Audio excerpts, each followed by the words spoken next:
You are standing in a gas station holding a lottery ticket. The numbers on the screen match the numbers on your ticket, all 6 of them. The jackpot is $1.1 billion. Your hands are shaking. Your vision blurs. You read the numbers again and again. They still match. This is the happiest moment of your life. It is also the last day your life will ever be normal. Phase 1, the first 72 hours. You tell your wife. She screams. She cries. She calls her mother. Her mother calls her sister. Her sister posts it on Facebook. Within 12 hours, your name is on the local news. Within 24 hours, it is national. Your phone rings 300 times in a single day. Friends you have not spoken to in 10 years. Cousins you forgot existed. Your college roommate. Your ex-girlfriend. They all want the same thing. They do not say it directly. They ask how you are doing. They say they are happy for you. Then they mention a problem they are having. A medical bill, a mortgage, a business idea, a child who needs surgery. Every single conversation now ends with a request for money. Every single one. You say yes to the first 5. You say yes to the first 10. By the 20th, you stop answering the phone. That is when the guilt starts. Your brother calls. He has been struggling for years. You know this. He asks for $50,000. You give it to him. 2 weeks later, he asks for more. You give it. A month later, more. You hesitate. He stops speaking to you. Your mother calls to say that your brother told the family you are selfish, that $1 billion changed you, that you forgot where you came from.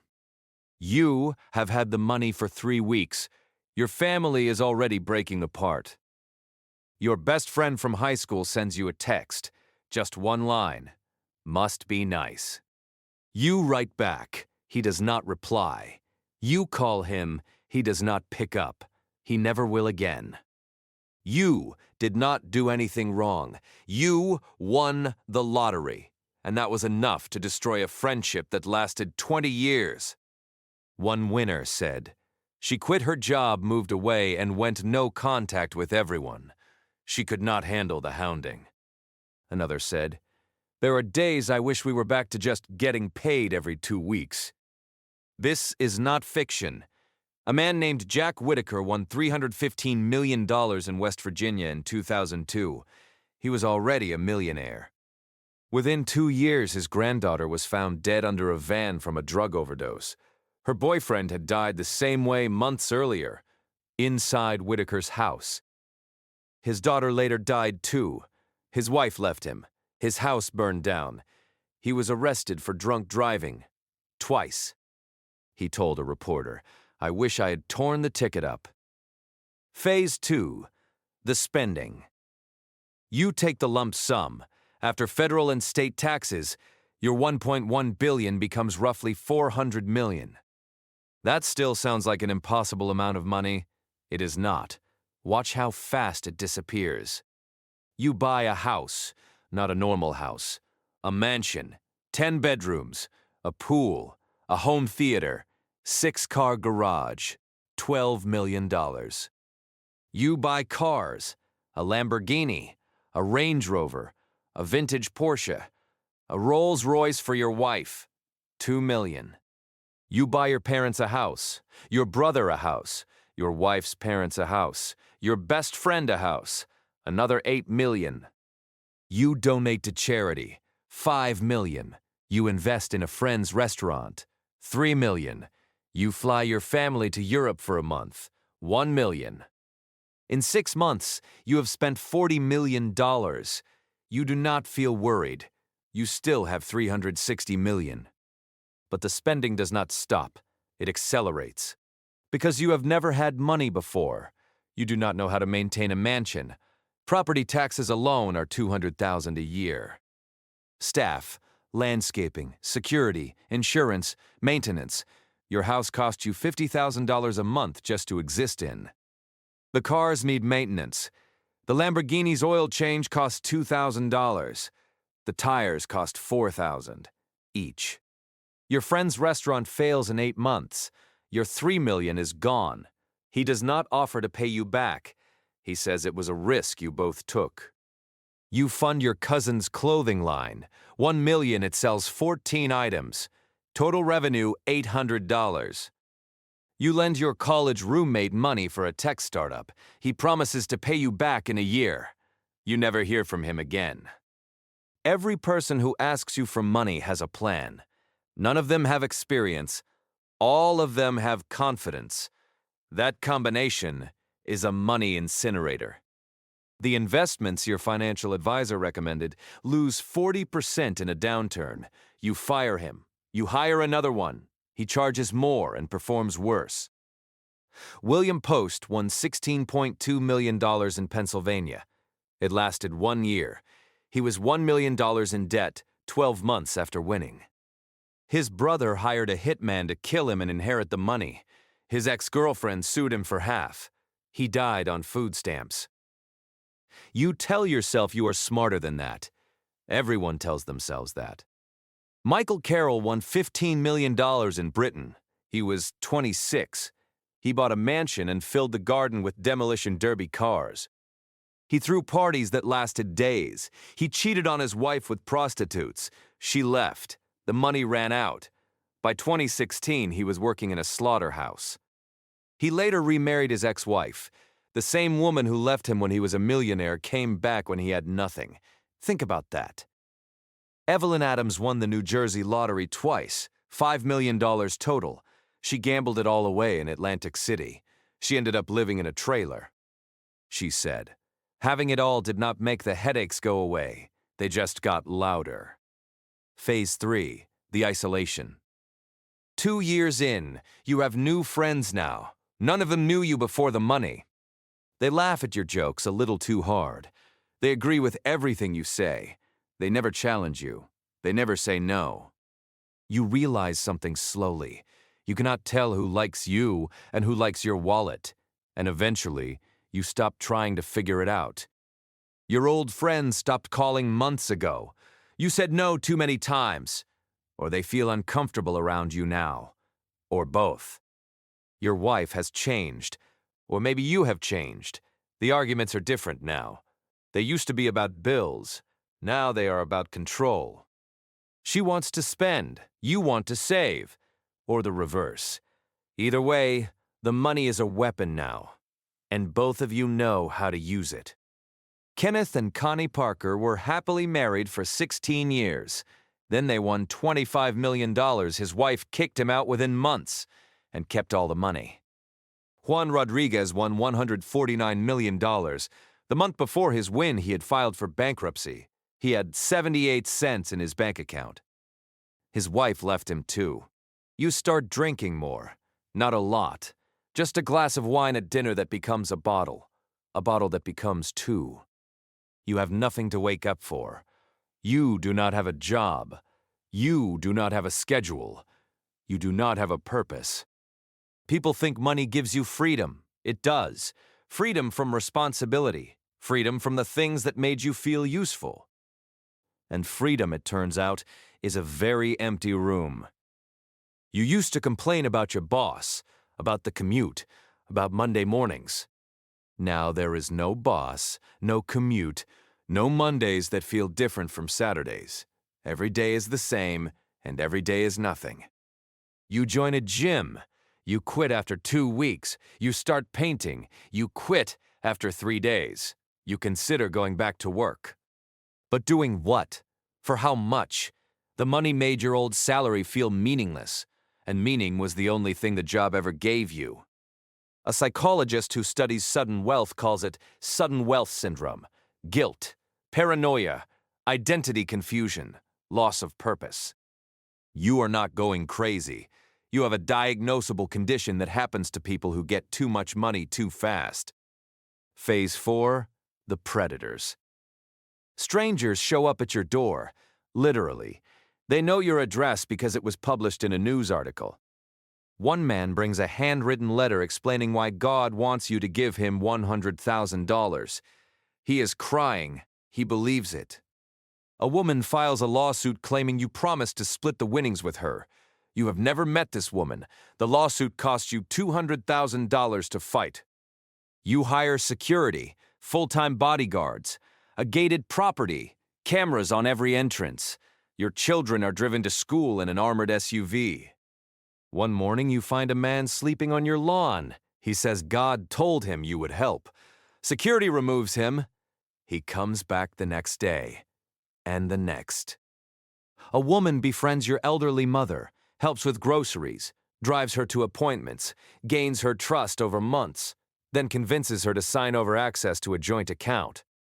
This happened to a real winner, a great-grandmother who won $2 million. A scammer named Freya Pearson stole every cent. She got 5 years in prison. You are living like a cartel boss, except you did nothing wrong. You bought a lottery ticket. Abraham Shakespeare won $30 million in Florida. He gave money to anyone who asked. He was kind, generous, trusting. A woman named Dee Dee Moore befriended him. She offered to manage his remaining money. Instead, she stole it. Then she shot him twice in the chest, buried his body under a concrete slab in a backyard. He was not reported missing for 7 months. Jeffrey Dampier won $20 million in Illinois. He spent it on his family, bought them houses, cars, sent 38 relatives on a Caribbean cruise. His wife's sister invited him over to help with car trouble. Her boyfriend was waiting inside. They tied his hands with shoelaces, forced him into a van, stole his cash, then shot him in the back of the head in an alley. He was murdered by his own family, for money he had already been giving them. Yarouj Khan won $1 million in a scratch-off ticket in Chicago. The day after the state cut him a check, he threw up blood and died. The medical examiner initially ruled natural causes. 6 months later, after a family member requested more tests, they found cyanide in his blood.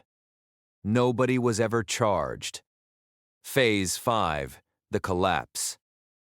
5 years in, you have spent or lost over $300 million. The mansion is bleeding money. The cars are depreciating. The investments are underperforming. The donations have no tax benefit left. Your wife filed for divorce. She is claiming half of everything. The lawyers are charging $1,500 an hour, both sides. Your brother has not spoken to you in 3 years. Your mother sides with him. Christmas is a phone call that nobody makes. You are alone in a 10-bedroom house. The pool is green because you fired the maintenance crew to save money. The irony is not lost on you. The drinking is worse. You tried cocaine at a party 2 years ago. Then again. Then weekly. Then daily. You have unlimited money and zero accountability. That combination is not freedom. It is a trapdoor. Jack Whitaker, the man who won $315 million, left $500,000 in cash inside his car. Twice. Both times it was stolen. He was arrested for drunk driving, accused of groping women at a racetrack. His wife described their life after winning as a living nightmare. He died in 2002. Alone. The money was long gone. Willie Hurt won $3.1 million in Michigan in 1989. Within 2 years, he was broke and addicted to crack. He was charged with murder during a drug binge. Callie Rogers won $2.3 million in Britain. She was 16 years old. She spent $300,000 on cocaine alone. By 26, she had $2,500 left. Billy Bob Harrell won $31 million in Texas. He could not handle the constant requests for money. The pressure destroyed his marriage. 2 years after winning, he shot himself in the bedroom of his own house, the house the lottery bought him. Before he died, he told a financial advisor 6 words: "Winning the lottery was the worst thing that ever happened to me." Phase 6, the math.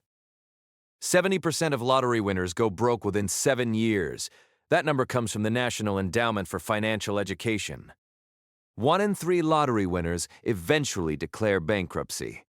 Lottery winners are more likely to go bankrupt than the average American, not less likely, more. The divorce rate among lottery winners is nearly double the national average. Multiple studies confirm that sudden wealth does not increase long-term happiness. It increases anxiety, isolation, and substance abuse. Here is the cruelest statistic of all. Studies show that lottery winners are more likely to die within 5 years of winning than non-winners of the same age. Not because of murder, not because of drugs, because sudden wealth accelerates every pre-existing weakness. If you drink more. If you gamble more. If your marriage was fragile, the money shatters it. If your mental health was shaky, the money pushes you over the edge. Money does not create problems. Money amplifies them. And $1 billion is the most powerful amplifier on earth. A financial consultant who works with lottery winners summarized it in one sentence. People commit suicide. People run through their money. Easy come, easy go. You won $1 billion. After taxes, you had $400 million. After spending, you had $100 million. After the divorce, you had $50 million. After the lawsuits, the bad investments, the drugs, and the people who took what they could and left, you have almost nothing. You are sitting in a house you cannot afford to heat. You have not spoken to your family in years. Your phone does not ring anymore. Not because people stopped wanting your money, because there is no money left to want. You think about the gas station, the ticket, the moment your numbers matched. You think about the life you had before, the job you hated, the small apartment, the Friday nights with your wife watching television on a couch that was too old. That life was not exciting. It was not glamorous. It was not rich. But your wife was next to you. Your brother answered your calls. Your best friend sent you stupid memes at midnight. None of them needed a reason to be in your life. They just were. That is what $1 billion cannot buy. People who stay when the money is gone. Because the money is always gone eventually. The people are what mattered, and you traded them for a ticket.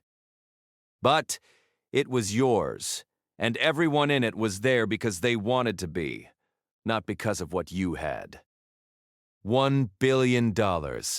It bought you a mansion you cannot keep, friends who disappeared, a family that split apart, and a silence so loud it keeps you up at night.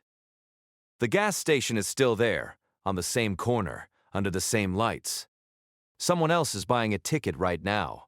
They are smiling. They think it will fix everything.